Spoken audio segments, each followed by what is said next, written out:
So I would like to close, I would like to close with a story that it's not going to be pleasant. I'm already going to tell you right now, it's not a great story to close on. But I said this once at Kita Mancha, and it kind of clicked with them. And then they thought it'd be funny if I told it, and so I'm going to tell it.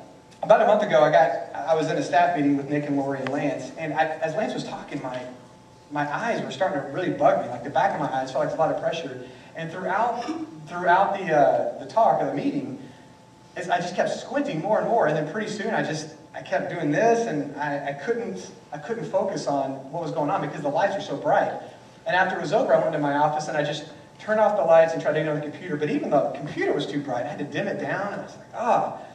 And I'd never had a migraine before, but apparently I had a migraine, or I was getting one.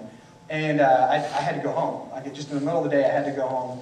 And it was miserable. I've never had a migraine. I've heard my wife talk about it, and mainly women talk about it. And I'm not making any reference. I'm just saying, I've never had one. And it's horrible. And the next day, I thought, maybe I'll get better at night. And I kind of got better that night. And the next morning, like the sunlight's coming in, and it's killing me. And I'm laying in bed, and I called in and couldn't come in, and I'm trying to just block out the sun. And it's so bad, I'm starting to get nauseous.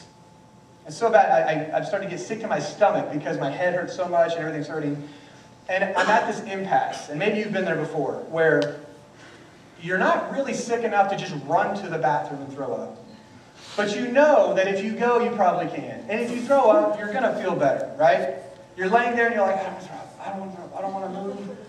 But if I do, I know I'll feel better, and I won't have this queasiness. And so you have this debate in your mind, do I let the pain and uncomfortableness just sit here for hours as I suppress this evil in me? Or do I just get it over with and then go, I hate throwing up. I hate it. But I knew if I did it, I would feel a lot better. You know what I'm talking about? I just do it and get it over with. And so that's where I was.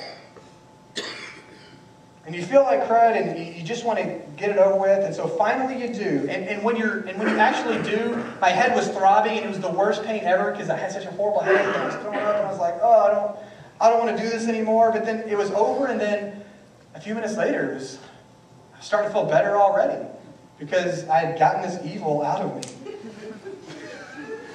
I know. And I've heard it said, this is a good quote, I've heard it said, that in order for your life to get better in any significant way, it will either be because of something you do or because of something you quit doing. In order for your life to get better in any significant way, it will either be because of something you do or something you quit doing. And some of you are living your lives right now so far away from God, and you need to turn back to Him. And it may mean that you have to admit to God that, God, your ways are better than mine, and I've been living away from you this whole time.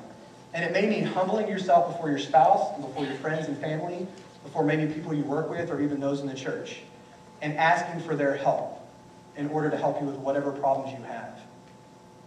And just like when I was sick, you're living with it, and you feel horrible, but you can stomach it. But you know if you just let it go, it'll hurt a little bit, but then it'll feel so much better, right?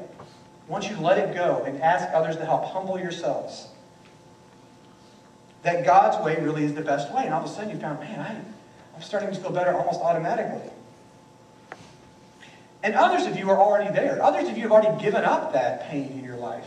And you're following God and you're on fire for Him. And you've allowed God to change your life. And you're plugged into different ministries within the church. And you feel like you're being fed. And what I ask you is, what should you start doing? Because the other group, what do they need to stop doing that keeps it from God?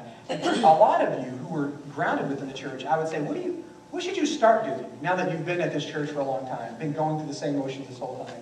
What do you need to do to stretch yourself? Lead a small group? It's kind of daunting. Volunteer your time at a shelter? Finally, get involved with a ministry here at the church and give back, not just money, but with your time and efforts? Even if you have no idea what God is calling you to do, you need to do something. And if it doesn't work, move on and do something else. Challenge yourself to grow. Continue to change. Don't allow yourself to become stagnant and unusable just like that water. And I would challenge everyone here to see where they are spiritually. And for this new year, ask yourself, what is the next step that I need to take right now in order to grow spiritually?